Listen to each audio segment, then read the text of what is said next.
Gopijanabalabha Givaradhari Jaya Gopijanabalabha Givaradhari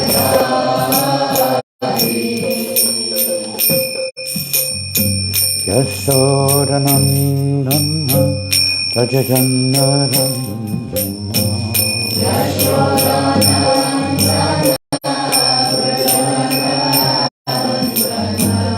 Yasodanandana Rajajanarandana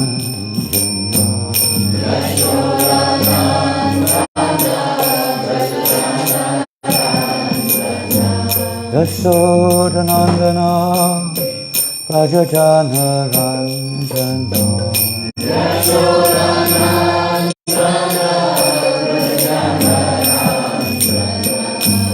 Yamuna Tirara Vanachari Yamuna Tirara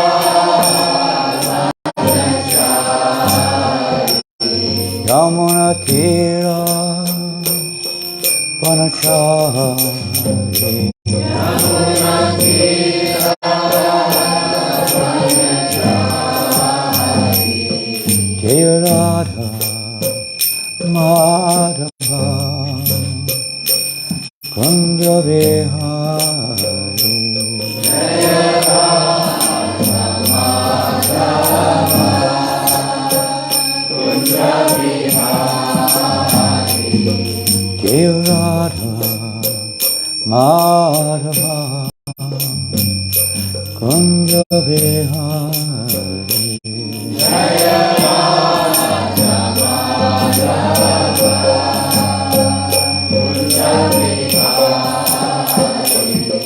Hare Krishna, Hare Krishna, Krishna Krishna, Hare Hare,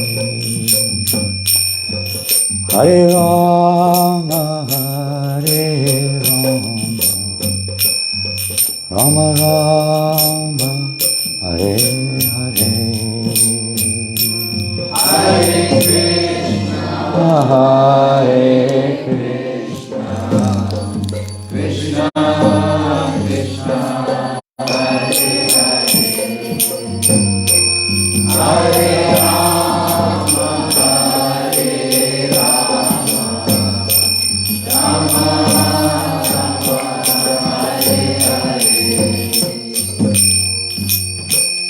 Hare Krishna, Hare Krishna, Krishna Krishna, Hare Hare, Hare Rama, Hare Rama, Rama Rama, Hare Hare, Hare Krishna, Hare Krishna, Krishna Krishna, Hare Hare, Hare Rama,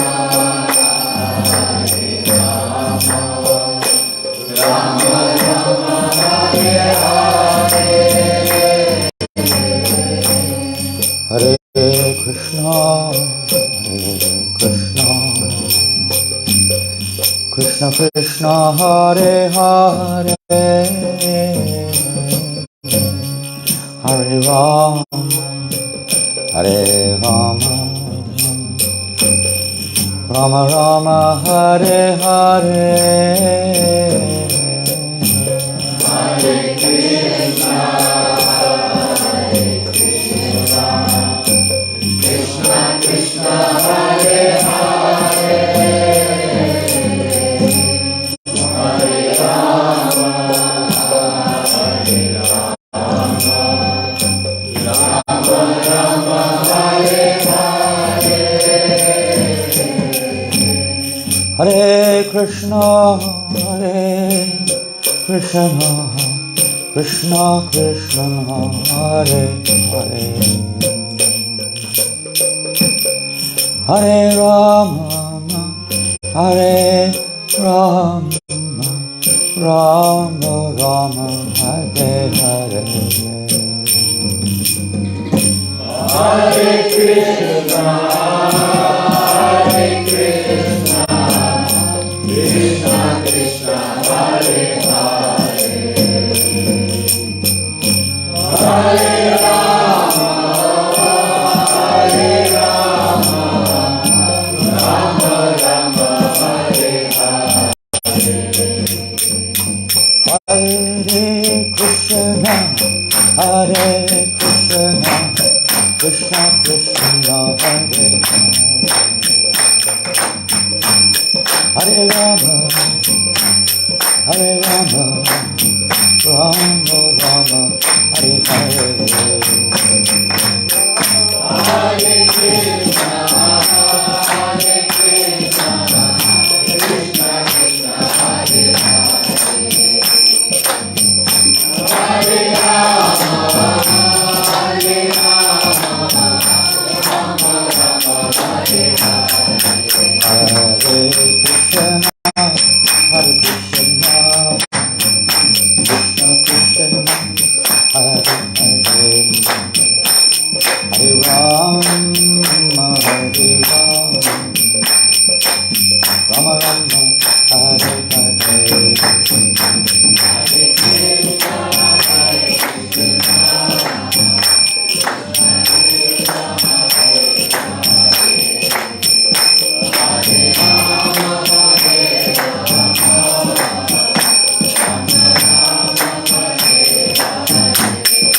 Hare Krishna, Hare Krishna, Krishna Krishna, Hare Hare, Hare Rama, Hare Rama, Rama Rama, Hare Hare. Hare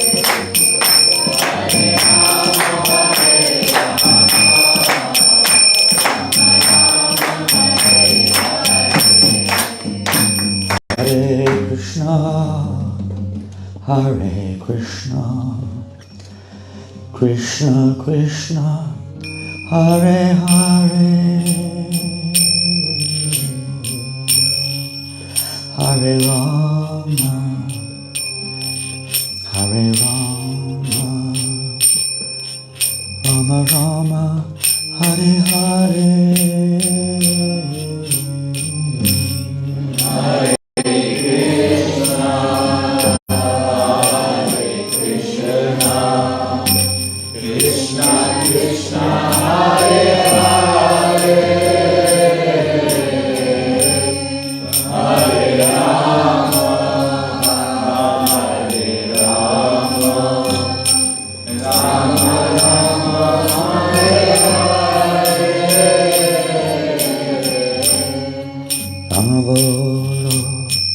Chaturmukhi Krishna Krishna Hare Hare Mahadeva Panchamukha Rama Rama Hare Hare Rama Bolo Chaturmukha Krishna Krishna Hare Hare Mahadeva Panchamukhi Rama Rama Hare Hare Rama Bolo Chaturmukhi Krishna Krishna Hare Hare Mahadeva Panchamukha Rama Rama Hare Hare Rama Bolo Chaturmukhi Krishna Krishna Hare Hare Mahadeva Panchamukha Rama Rama, Hare Hare. Rama Bolo, Chaturmukhe, Krishna Krishna, Hare Hare.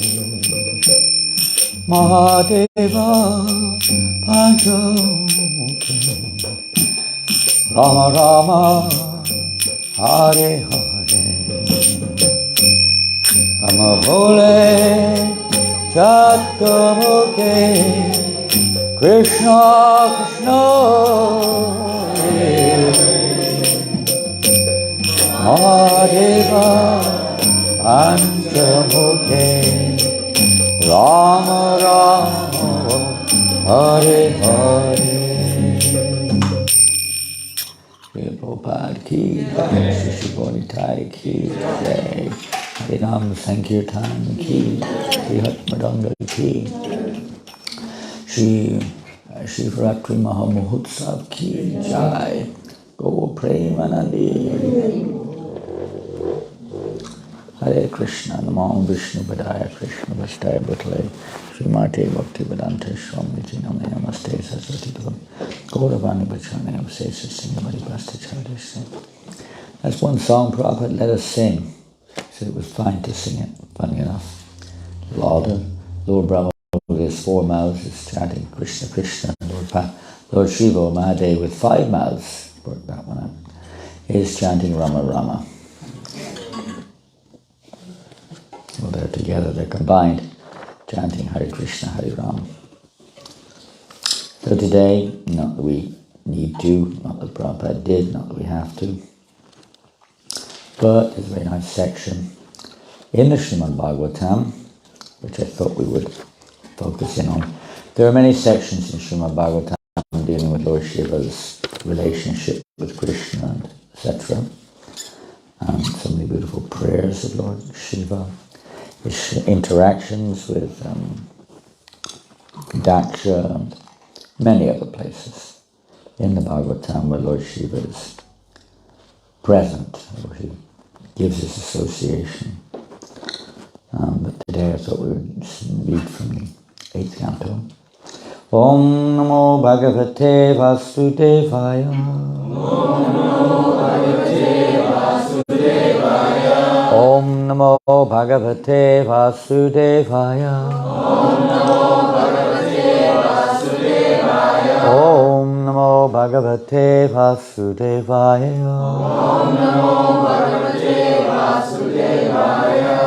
So if you want to follow, I don't know, there's nothing on the board, of course, because this verse is out of order.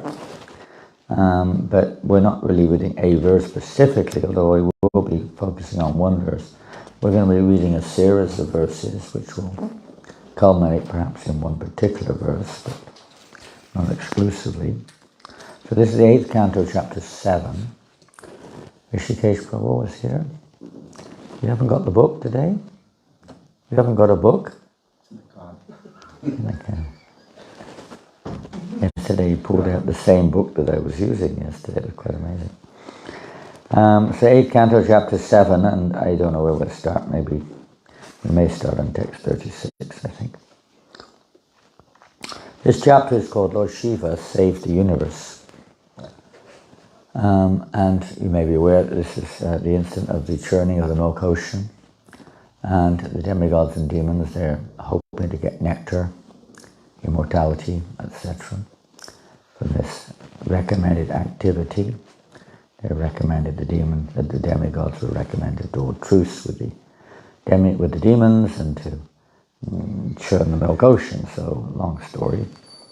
But the update on this story is that they're churning away, all kinds of poison comes out. It's a bit scary. You may have noticed that sometimes when you churn, of course you could use the example of butter or yogurt or something, or churning, things come to the surface also. But let's give an example of our own endeavors to practice Krishna consciousness when, oh, that's very nice, thank you, Prabhu. Cup of chai. Where's the biscuits? tea time. English, you know, we can't have tea without biscuits. Have you ever met an Englishman that takes tea without biscuits? Anyway, I've got something in my mouth to try to pacify the throat a little bit. Yeah. So, what to do? All this poison's coming to the surface. So, when we chant Hare Krishna, sometimes you may notice it's a kind of a churning, the ocean of our consciousness, and sometimes dirty things come up, don't they? Maybe it's only me, I don't know. Got a lot of churning to do. But sometimes, maybe all kinds of things come up. Some dirty, some not so dirty, some devious, disturbances, all kinds of things come up in the ocean of our consciousness as we churn when we chant Hare Krishna. So, similar corollary here, that they're churning the milk ocean. And poison at this point of time, poison is coming up. Other things will come up, but at this point of time, the poison has come up. And sometimes it's the poison which has to come out first, and then the good things can come. There's a lot of poison. When Kali was being smashed to bits by Krishna dancing on his hoods, all the poison is coming up, and it comes out. So many different examples could be there, but this is what happens. In devotional service, poison comes out. So what are we going to do about it? So the demigods, in their case, they were really struggling and suffering. They went to Lord Shiva, who wasn't directly participating apparently. He was on the Kailash mountain, and they appealed to him to please. They praised him, and sometimes we praise people, either unknowingly or beyond the actual, let's say, level of eligibility, but for various reasons. So they had a specific reason. They were hoping that Lord Shiva would save them. They were approaching him in general. Lord Shiva is the head of the demigods in reality, and he's also in many ways acting in the role of Lord Vishnu in the creation of the universe and so many things. He basically empowered by the Lord, of course, but he plays the part of the Supreme Lord. There are many occasions like this where even Krishna sometimes goes to Lord Shiva to alleviate a situation like this one. He himself was there. Vishnu was there. He could have easily alleviated it, but he didn't. Along with the demigods, they went to Lord Shiva because Lord Shiva is not an ordinary entity by any means. The Lord loves to give the credit to his devotees, or even his expansions in this case,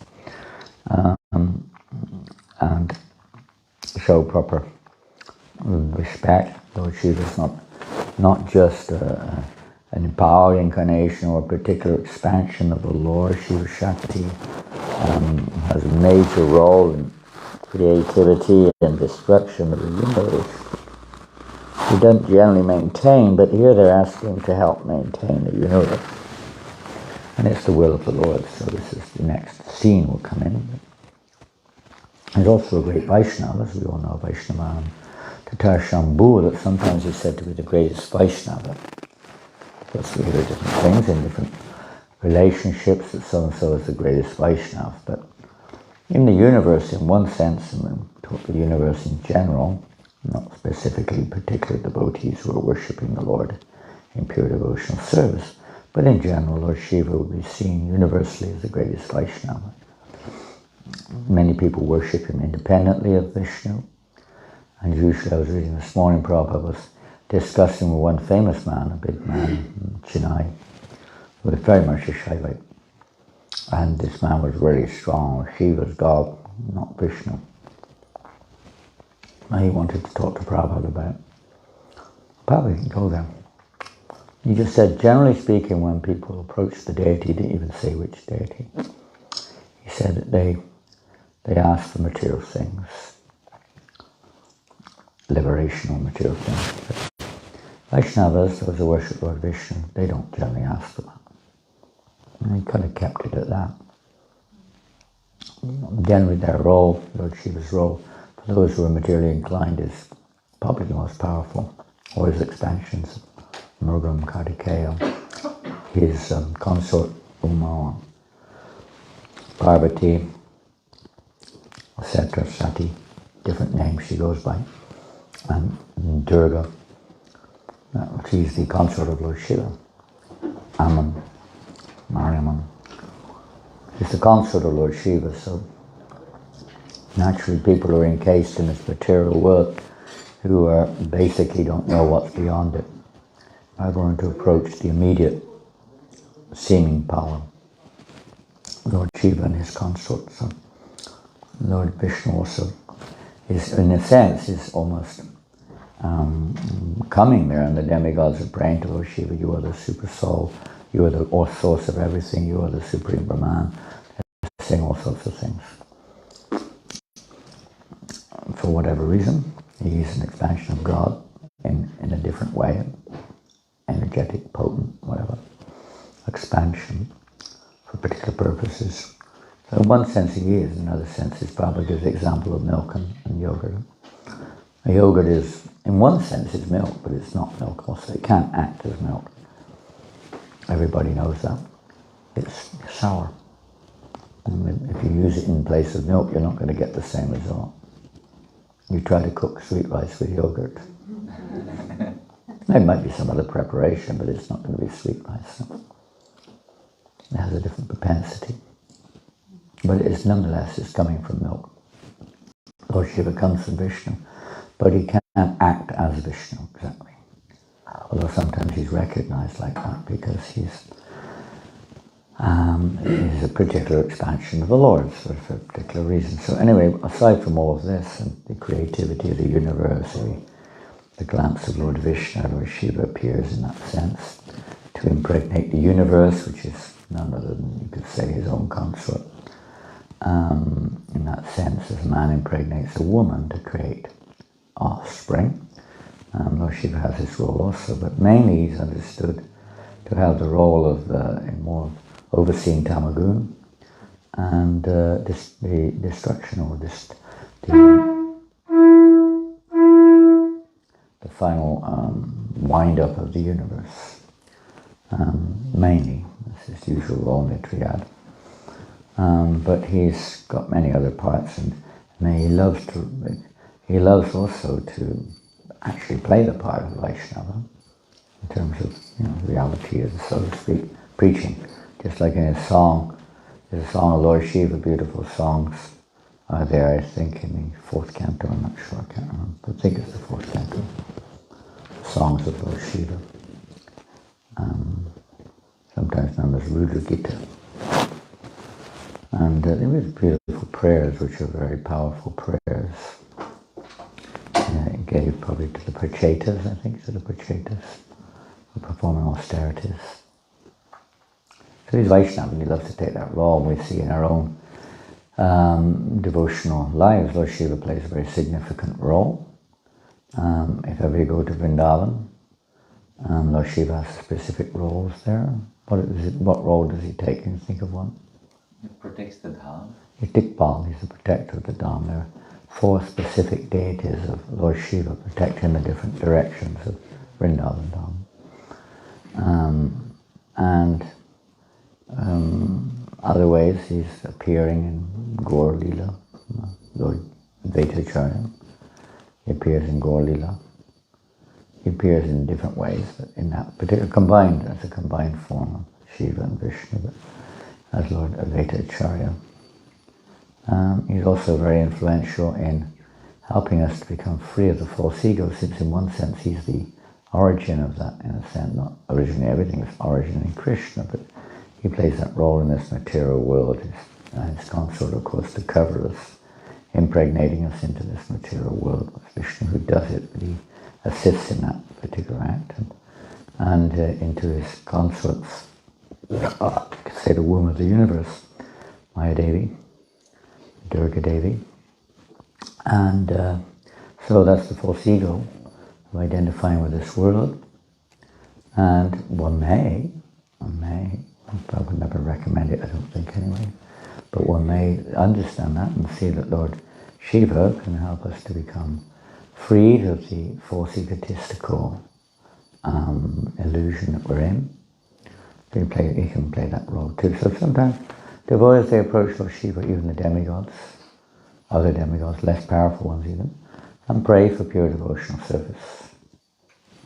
Yes, Lord Shiva is the greatest devotee in this regard, in relation with the material universe. One may pray to him for pure devotional service, which is very rarely obtained.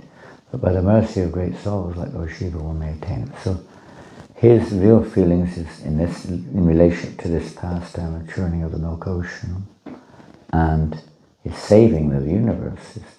He wants to save the living entities. He feels compassion, very compassionate. Lord Shiva's position entails he has to act in such and such a way, you could say, but he's actually very compassionate. He's most auspicious, and the word Shiva means, what does it mean? Pardon? Yeah, very auspicious.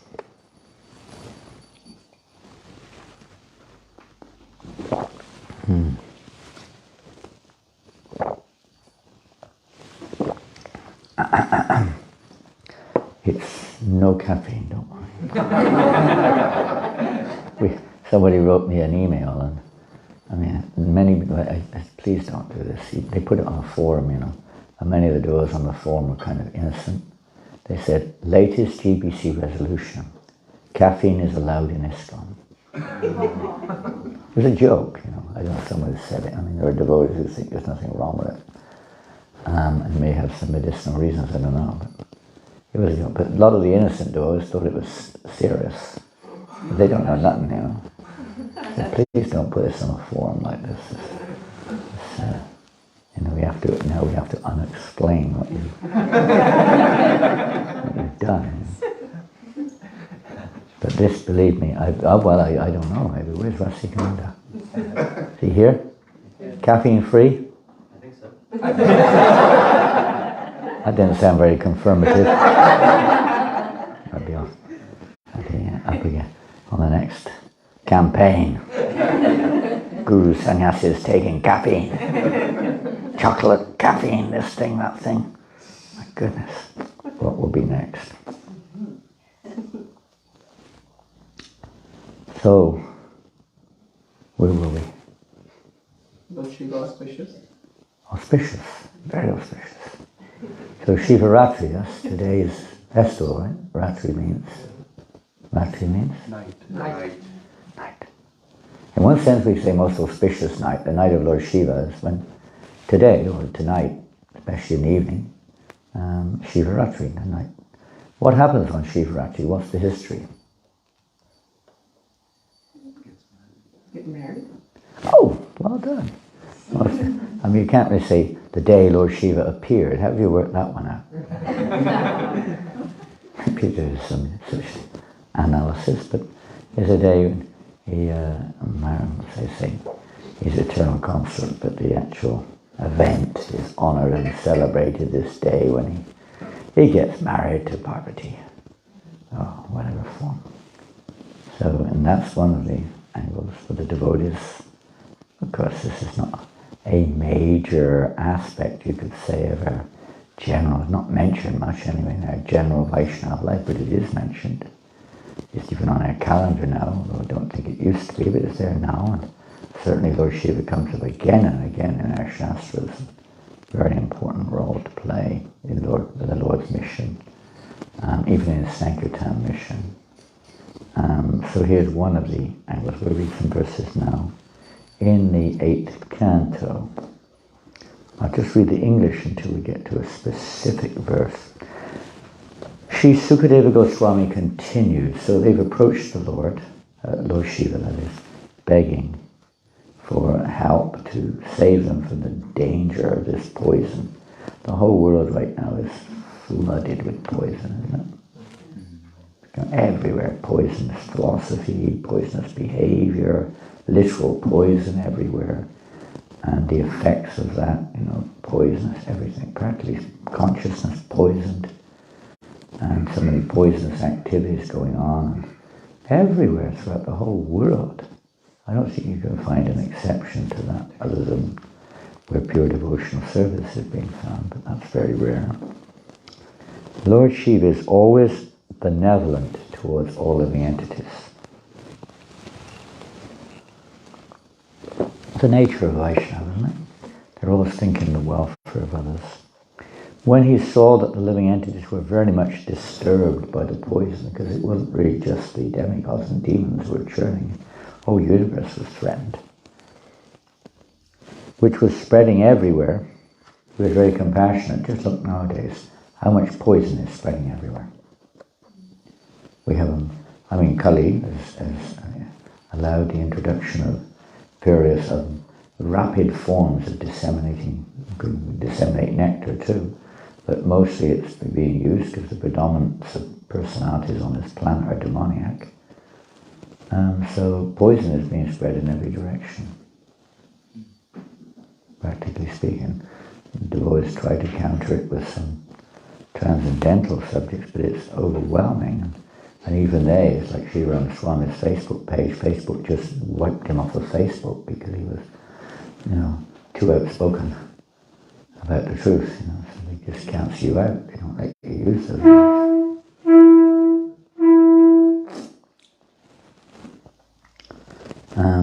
Because their whole policy, the whole program is to spread poison. But the whole universe is being threatened with this manifestation of terrible, strong poisons. We're in the same boat today. Thus he spoke to his eternal consort, Sati, as follows, Parvati. Lord Shiva said, my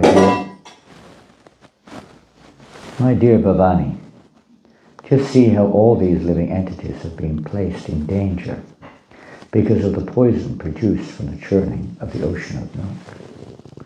It is my duty to give protection and safety to all living entities struggling for existence. Certainly, it is the duty of the Master to protect the suffering dependents. People in general, being bewildered by the illusory energy of the Supreme Personality of Godhead, are always engaged in animosity toward one another. You do not have to follow up on that, it speaks for itself. But devotees, even at the risk of their own temporary lives, try to save them. Notice the word temporary. These Prabhupada use this word temporary here, because it's the body. The soul never dies, so although we give up our lives in one sense, everyone has to give up their life if we sleep with the body, or we have to give up the body. We have no choice. It's material. Nature is like that. This is the characteristic, Prabhupada says, of a Vaishnava. What is the characteristic of a Vaishnava? Sorry? Compassionate. Compassionate, okay. You could say a lot of things, couldn't you? Benevolent. Benevolent, very good. Similar. What else? Taking care of the dependents. Just getting a break to drink my tea. Carry on. Oh, I like the honey in the bottom, that's good.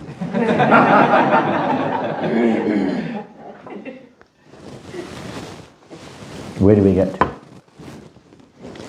Merciful. Huh? What do you say? Merciful, okay. They're all kind of similar, really. What else? Submissive. Pardon? Submissive. Submissive. Yeah, it's not exclusive, or it depends how you define it, of course. Submissive indeed, submissive to the right thing, not just submissive to Maya or submissive to the poison. Truthful. Truthful, yeah. Let's stick to the subject matter here, where Prabhupada is saying that Lord Shiva, well, not Prabhupada is saying, but Bhagavatam, here, being described here how merciful Lord Shiva is. So Lord Shiva is speaking here. His duty is to save the living entities because he's seeing that they're suffering, right? There was a famous little catch, a little statement, little few words in Sanskrit, the mind of a devotee. The devotee doesn't suffer on their own account, but they appear to sometimes suffer. What is that? Paradukkha. Very good. Because of the suffering of others, they feel pain. All of what you said is correct. Merciful, compassionate, benevolent, this thing, that thing. Equal to all. It's true, but then this little statement. A Vaishnava is always unhappy. If you leave it at that, then justification for your present state of mind. The Bible says in the Bhagavatam, we always have to be unhappy. And sometimes devotees quote things like this, you know. I mean, they don't quote half a sentence, but they quote a sentence within a big context of a big subject matter, and they take that as an absolute statement in of itself, but it's got to be understood in a particular context, otherwise it can have the wrong result. So Vaishnava is always unhappy. Otherwise, he would have no business. You've got to finish the sentence, right? Vaishnava is always unhappy to see the conditioned souls unhappy. And even if the conditioned souls appear happy, he can see, Vaishnava can see, well, what they're doing now is going to cause unhappiness in the future. Otherwise, he would have no business teaching them how to become happy. In materialistic life, people must certainly engage in activities of animosity. Animosity, I guess it's similar to animal, really, isn't it? Probably comes from the same root, this kind of not really having consideration for the other party. You see the other party as an object of my sense gratification. And that constantly creates animosity. Materialistic life is therefore compared to, in the Gurvastikam prayers, what's the first words? Samsaradava Nalalita Loka Tanayakarna Ganaganatam. What is that? Blazing fire. He's considered a blazing fire because he's got the book right in front of his nose, as always, and always eager to share the nectar. But let's go a little further. The material world is considered here as a davana, as a blazing fire. What does the birth and death, a repeated birth and cycle of birth and death, like a blazing fire? And what's the rest? Somebody else, please. What's the rest of the verse? You sing most days if you sing Gurvastikam. Sometimes we sing songs we haven't got a clue what they mean. Maybe we sing Wake Up Sleeping Souls or something. Every morning we sing the Wake Up song, Samsaradava. There's a bit more to it than that. What does it mean, first?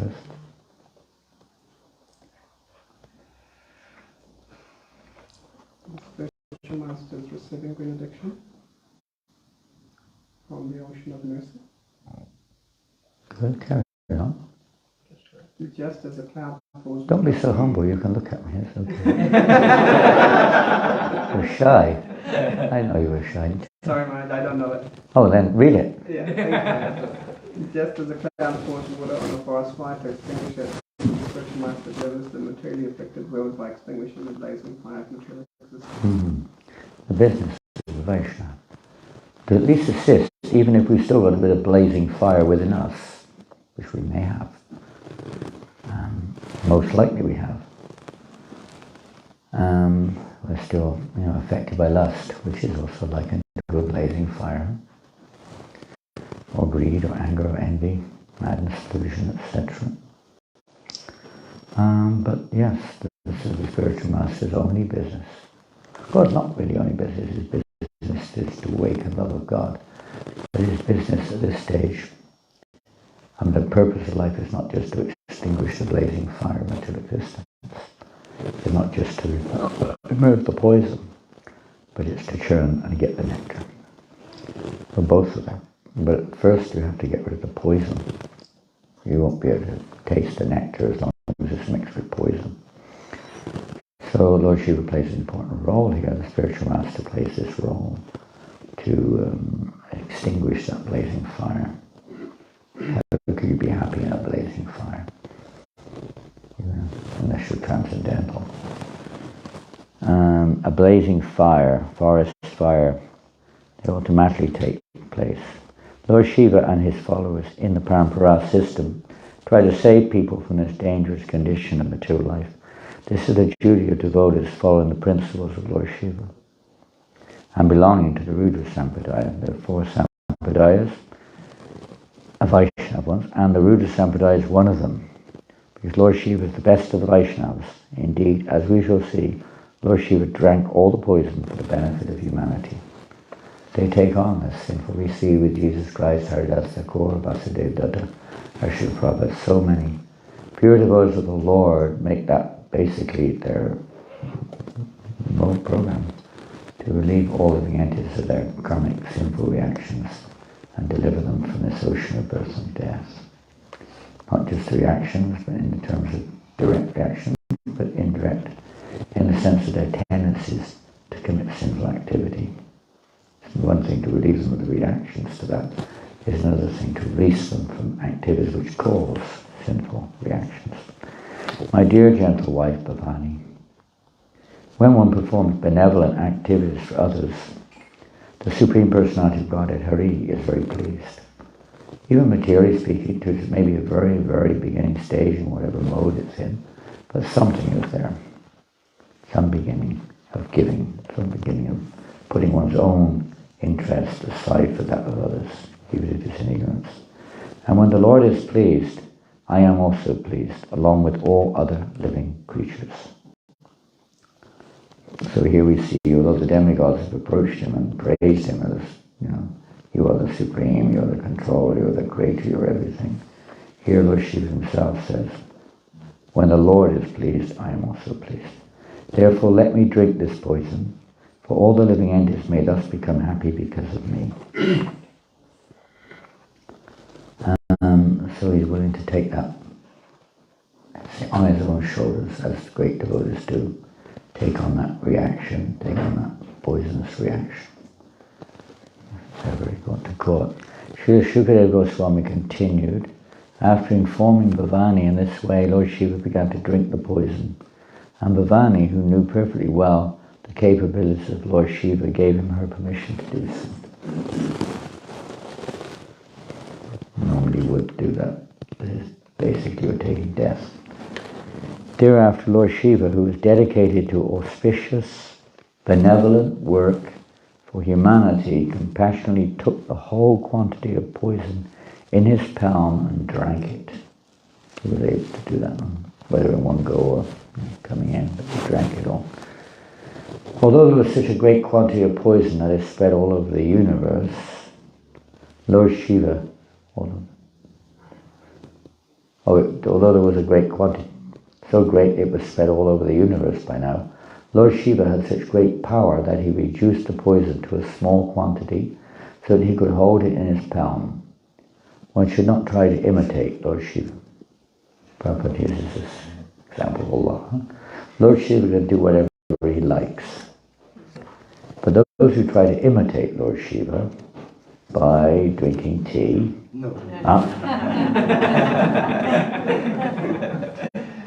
by what?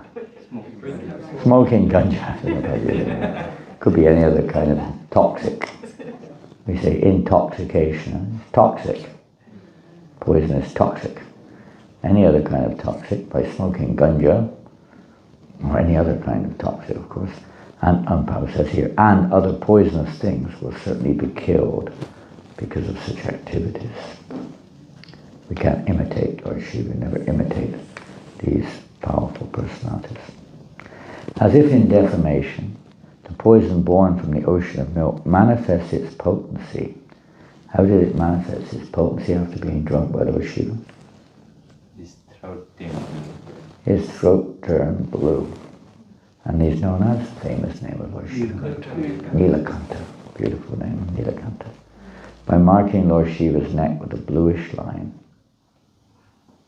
That line, however, is now accepted as an ornament of the Lord. Not that, oh my God, that's poison in my throat down here. Holding on to it to make sure it doesn't get out. No, but it's become an ornament glorifying Lord Shiva for his magnanimous, benevolent act. And now we're going to read a verse which is very significant. Text 44. Tapyanti lokatapena sarva prayaso janaha paramaradanam taddi purushasya gilatmanaha. Anyone know this verse without looking at the book? There's 2 or 3 of you tuned in on your mobiles. And on the latest side, it looks like even more of them are tuned in, and maybe they're all tuned in now.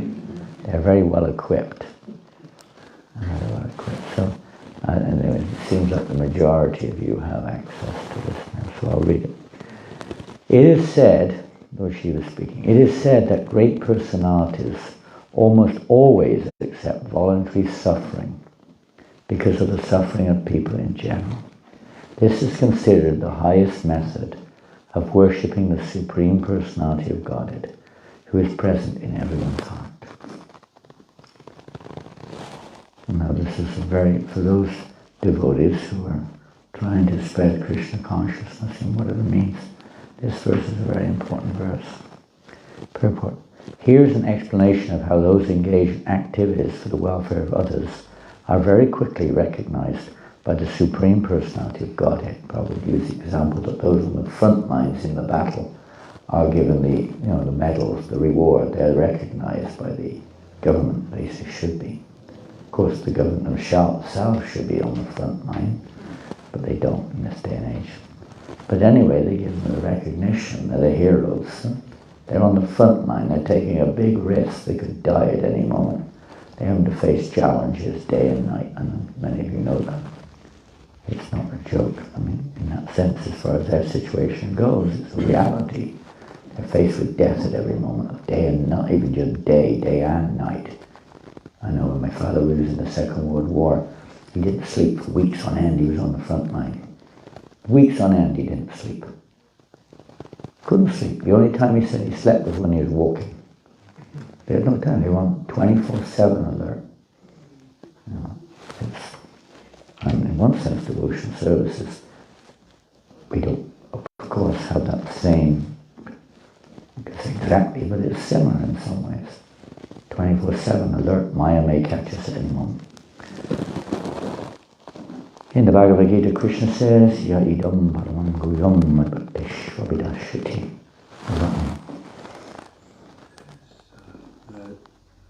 There's no. There's no. The one who passes the message of Bhagavad Gita. dear to him. One who teaches this message. He says to the devotees, but every living entity is by constitution is a devotee. So the devotee wants to, and Krishna doesn't really want his devotees to be disturbed by the non-devotees, but the devotees want to bring non-devotees to devotional service for Krishna's pleasure. So they see them like that. Devotees see that others are worthy. And Nichuttasman Manashri Shukaschin May Piyakritam. There will never be one more dear to me than he. No, there's no one more dear. There never will be one more dear. One who preaches Krishna consciousness in this world is the most dear to Krishna. It's extinguishing the blazing fire, taking up that poison, removing the poison from the world. There are different kinds. My devotee is most dear to me. No one can excel in satisfying me by worships the Lord by preaching. There are different kinds of welfare activity in this world, but the supreme welfare activity is the spreading of Krishna consciousness.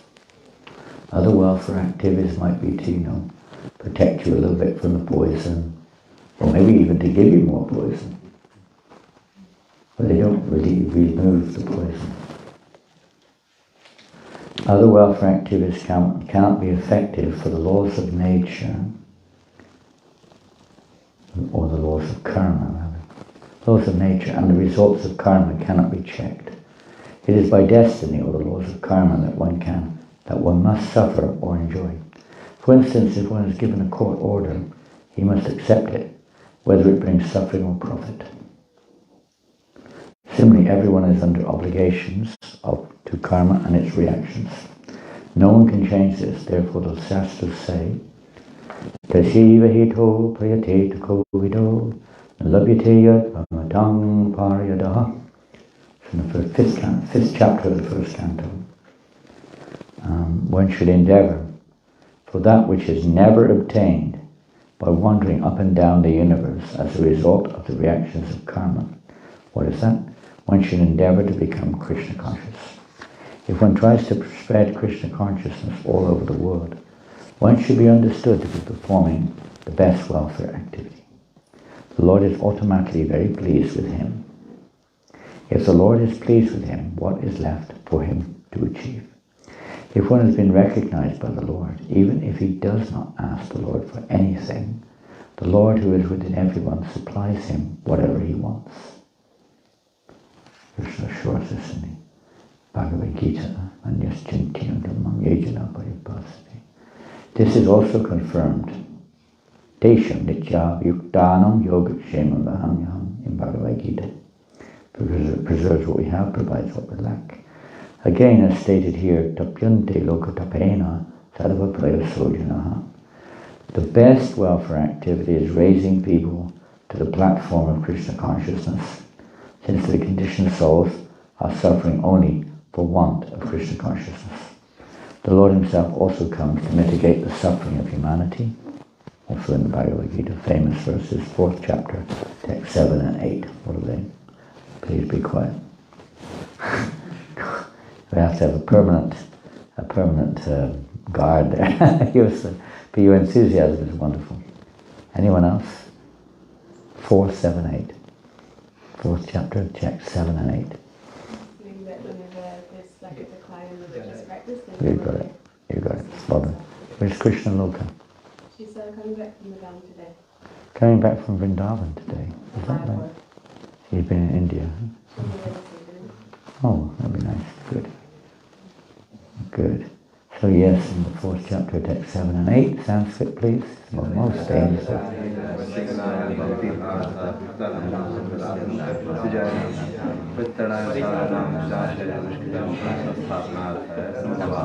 Come on. Sadhu.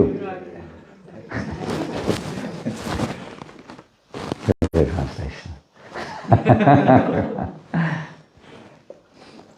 Perhaps that's one of the most famous, especially Adayada. Almost every Indian person knows that, don't they? Even if they don't believe a word of the Bhagavad Gita, they know that verse usually. I appear. They may take it, I appear in every millennium in my transcendental form. So what does it mean? Whenever we're in practice. Yeah, that's good. That's good. Yeah. Finished? That's the end of the verse. Whenever we're Yeah. Decline in religious principles, rise of irreligion. At that time I descend myself. Whenever and wherever there's a decline, O descend to Bharata, and a predominant rise of irreligion. At that time I descend myself to deliver the pious and annihilate the miscreants, as well as to re-establish the principles of religion. I advent myself millennium after millennium to remove the poison, and those who are spreading the poison, demons. Krishna consciousness, all the Shastras conclude therefore that spreading Krishna consciousness movement is the best welfare activity in the world. Because of the ultimate benefit this bestows upon people in general, the Lord very quickly recognizes such service performed by a devotee. I'll just finish the chapter, only 2 verses left. Upon hearing of this act, everyone, including Bhavani, the daughter of Maharaj Daksha, Lord Brahma, Lord Vishnu, and the people in general, very highly praised this deed performed by Lord Shiva, who is worshipped by the demigods and who bestows benediction upon the people. Don't forget, not that we're doing it for that, but the fact is that any devotee who's taking on their shoulders on behalf of Srila Prabhupada this opportunity to distribute books, to chant the holy name in public, whatever it is, ways of preaching on the internet, anything, whatever, trying to spread this message of Krishna consciousness to others is very, very dear to the Lord and worshipped by the demigods. these ones assisting a pure devotee in this mission of removing the poison and spreading the mercy, nectar, and devotional service everywhere. The most magnanimous act, Tamvitam Dapta Jivanam Kavibiritam Kalmashapam, famous verse, found in the Gopi Gita, book of the Gopis, Radharani and separation, glorifying those who are spreading only messages related to, spoken by or related to the personality of Godhead, to Krishna, can relieve the distress of the conditioned souls, those suffering in this spiritual world. And those persons who are spreading this message should be spread widely all over the world. And those who are taking this on board, spreading are the greatest, the most wonderful Burijaya, Dhanijanaha, of all people. They are the greatest welfare workers. Scorpions, last verse of the chapter. Scorpions, cobras, poisonous drugs, and other animals whose bites are poisonous took the opportunity to drink whatever little poison had fallen and scattered from Lord Shiva's hand while he was drinking. And that's just a conclusion of this particular pastime. Okay, well, we're finished there. Any questions? 2 hands, 3 hands, 4 hands.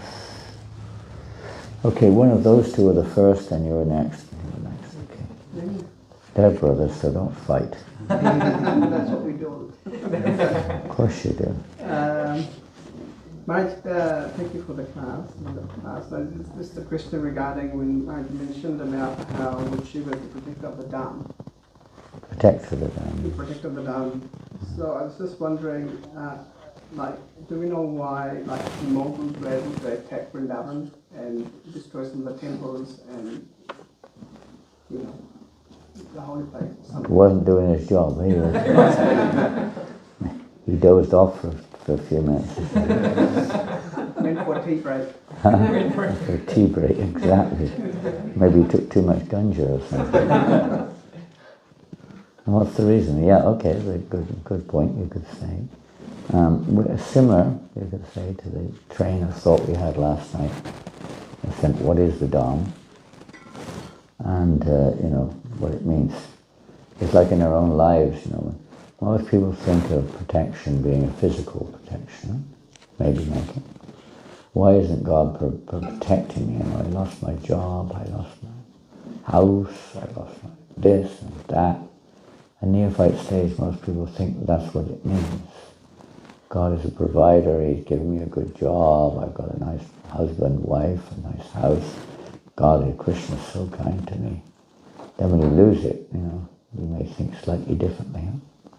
Sometimes you lose your faith. Many people do, shallow faith. So even in our own lives we have this mentality. We don't really realize what it means to be protected by the Lord. I was one time in a television studio, anyway, to a long story short, it was a challenge show with some atheists challenging religion, and there was one Christian lady in a wheelchair. She had terminal cancer. I think they set it up actually, but they brought her on and they challenged her that, look at what is your God doing to you? He's not protecting you. You're dying of terminal cancer. You can come to us, we might be able to help you, but your God doesn't seem to be doing much for you. You're dying. He said, no, He's protecting you. And how is He protecting you? What do you mean He's protecting you? Of course, they have no idea who you is, and they have no idea what the Dham is. The Dham is not bricks and stones. It's not, it's not even temples. They're not in the sense they are. In the sense they're not. The Yamuna is not. The Yamuna River, for instance, is not sewage coming out of the factories in Delhi. That's what we may see, but that's not actually what's there. It's beyond that. That they cannot access, they can't get. It's like they go to the moon, they think they know what the moon is. They've never been to the moon. Physically they may have gone to some planet, but they've never entered the moon. So you can't just walk in the Dham and say, this is the Dham, and this is the temple, and this is the deity, and this is that. For we can, in the sense, it reminds us of Krishna. If you're a positive heart, then the Lord will reciprocate. If you don't have a positive heart, He will withdraw Himself. He's not there. So the real protection is what? So this lady, she said, my Lord Jesus is protecting me. What do you mean by that? They couldn't work it out. She said, I have no fear. No fear. Whatever's happened to my body, I have no fear. I have nothing. She was definitely on a somewhat advanced spiritual platform. Christian lady.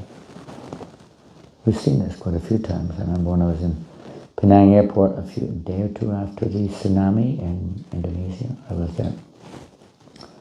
And there was one Muslim man who was going back to his home in Banda Aceh, where the biggest devastation took place. I think 150,000 people died in the city in a few minutes.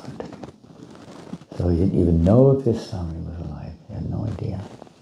He was going to fly to Medan and then try to make his way overland to Banda Aceh. There was nothing, you couldn't fly in there. So anyway, I asked him what he thought of what he just said. He just said, what can we say? Everything is in the hands of God. Whatever happens is good. Whatever happens is His will. We just accept it like that. I don't know how much we think like that, but he was thinking like that. I thought he was very impressed. This man's got some realization. The Muslim. Well, back to the Holy Dhams in India, when different waves of destruction took place of various temples, and maybe even individuals were killed, etc. For whatever reasons, these things go on. So what is the protection there? Why isn't Lord Shiva playing his part there? He withdraws the Dham.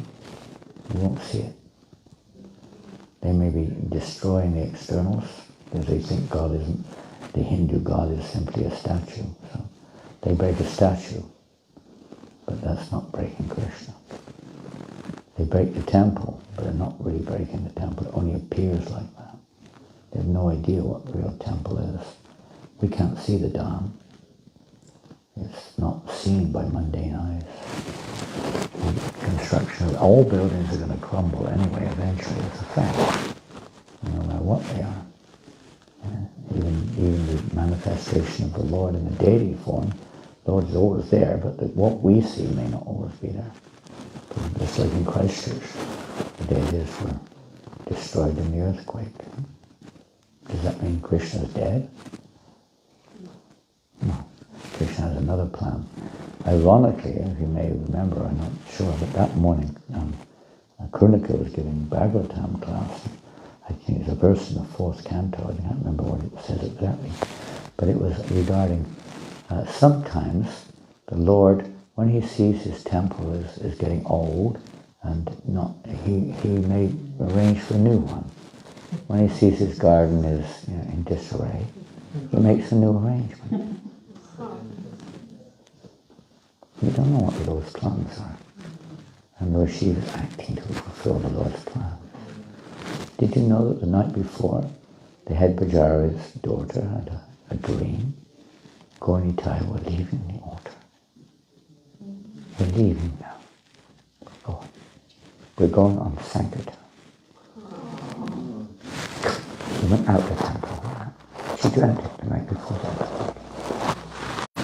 Not a chance. We can't see. The Lord has a plan. Nothing happens by chance.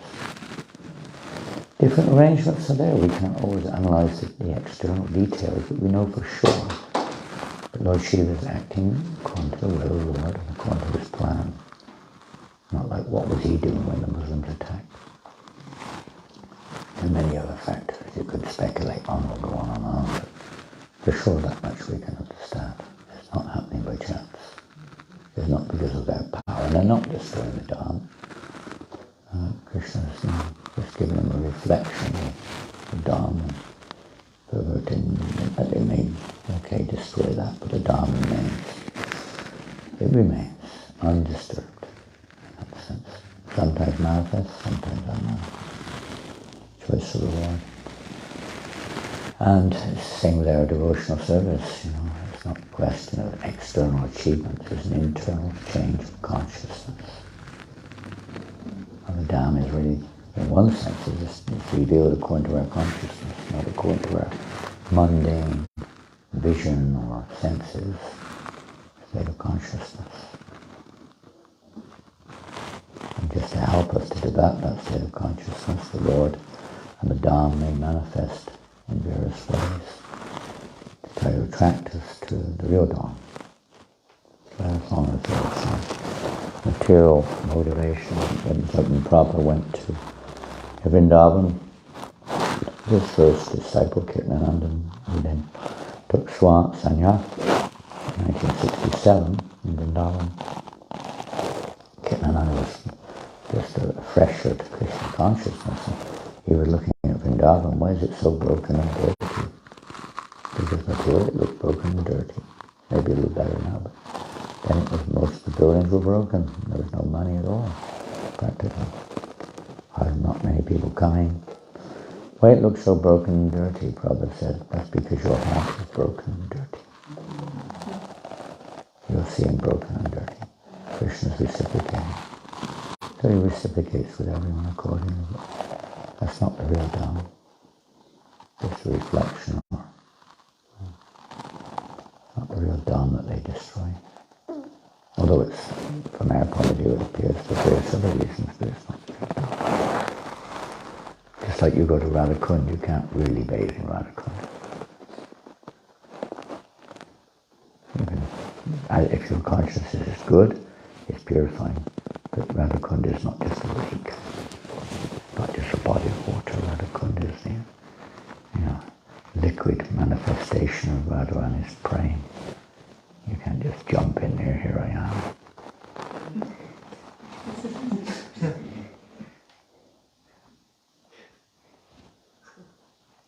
State of consciousness. Okay, I think another one. Here we go. Thank you so much. Maharaj, thank you for letting us know here. You mentioned in Lord Shiva is the best of the devotees. Here's the what? The best of the devotees. That's what mentioned in the Yes. How do we understand, because in our material concept, when we say the best, we mean that the number one means no one better.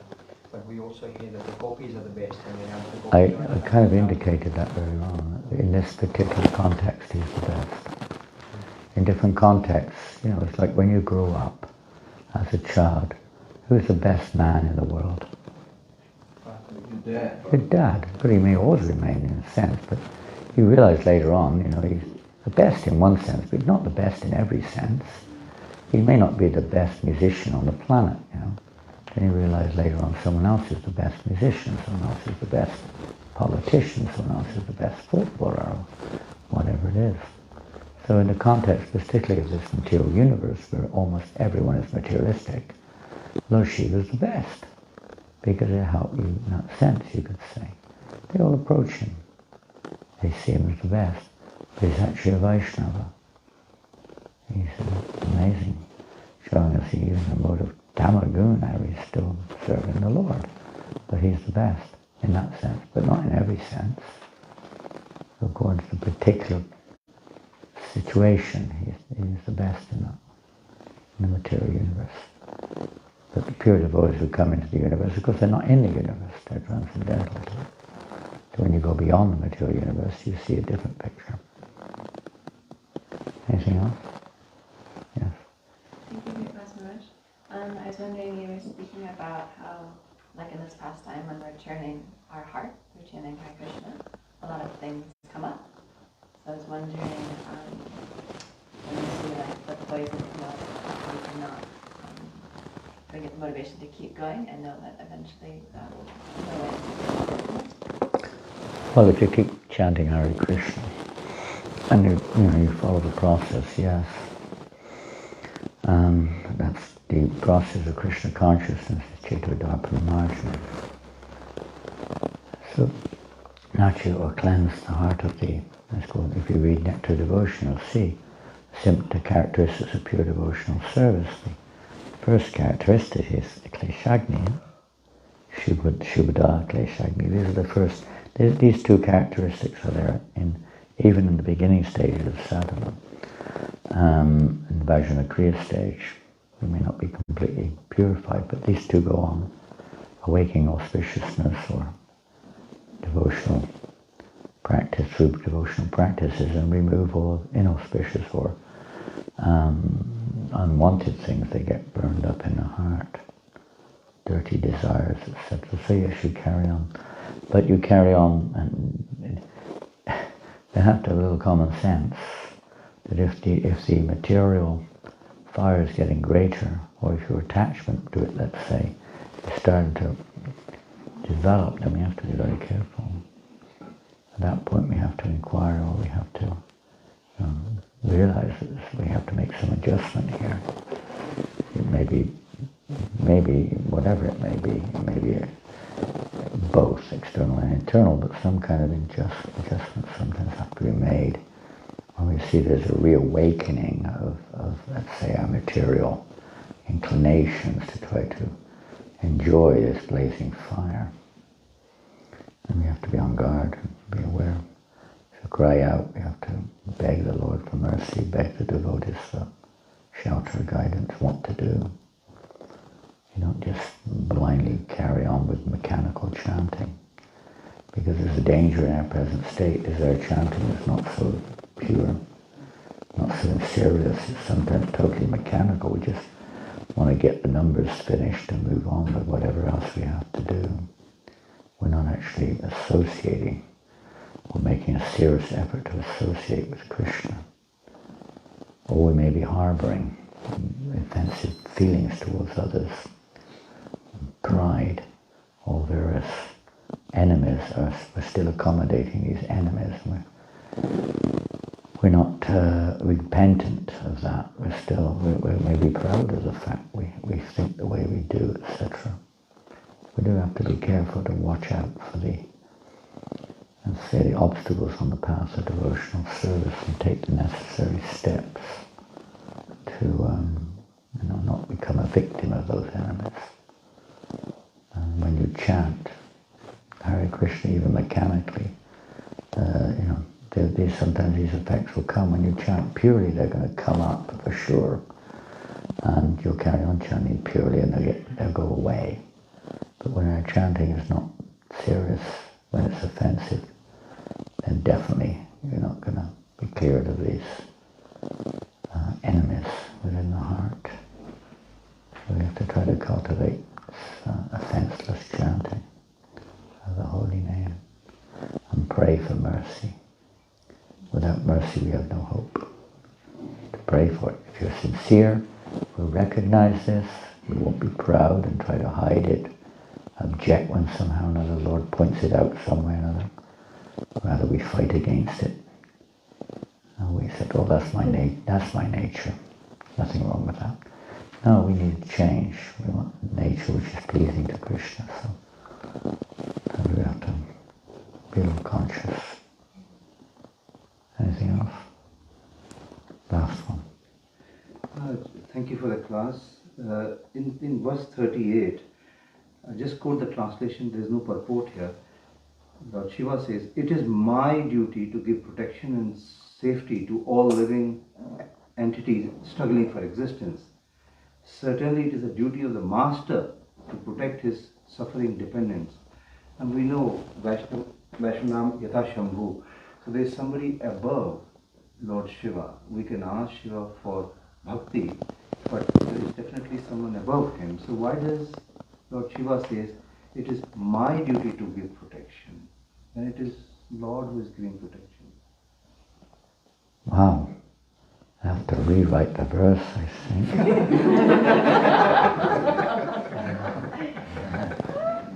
I'm not sure if Lord Shiva, I think he knows what he's talking about.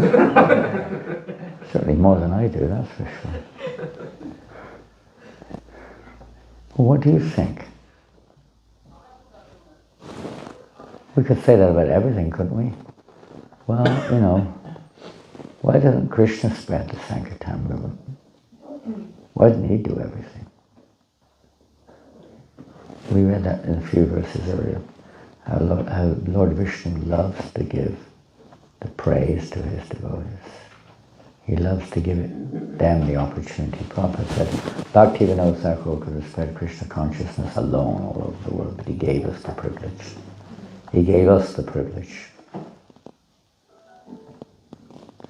So this is something beyond what we see externally. We always try to measure things externally and try to, analyze, measure. We can't always see what's going on. The loving reciprocation between the Lord and his devotees, like Lord Shiva. You can't see it. His duty, it's like a devotee's duty. It's like Krishna says in Bhagavad Gita, don't disturb them, even though their activities are inferior by nature. He recommends don't disturb, but the devotee does disturb them. He goes out of his way to try to preach Krishna consciousness, even though they don't want it. Tell them to get out of here, get lost, get a job. Right? Be off. But the devotee knows the will of the Lord. Acting on the will of the Lord. We have no power. Prabhupada never took credit for spreading Krishna consciousness. It was the mercy of his Guru and Krishna. We're acting on behalf of. So you're acting on behalf of the Master, and we call the spiritual Master. It's a spiritual Master's duty to relieve the suffering of those who are followers. And Lord Shiva, being the position he is, he's not just a spiritual master of a few, he's responsible for the whole universe. So it's his duty to act for the welfare of the whole universe, whatever that may be. In this case, is to remove the poison from the ocean. We have the same duty as our responsibility. Lord Chaitanya has ordered everyone in the universe to do it. Not everyone's going to do it, but he's ordered that order. In other words, everyone can do it. We can all act in that role of taking the responsibility of the Master, or the word the servant, to protect other living entities from Maya, from illusion, from the blazing fire, forest fire. It's our duty. It's the Master's duty to protect the dependents. Ultimately, yes, you can say it's Krishna, but we're acting on his behalf. Okay, we'll finish there. Srila Prabhupada ki jai. Gaur Premanandi.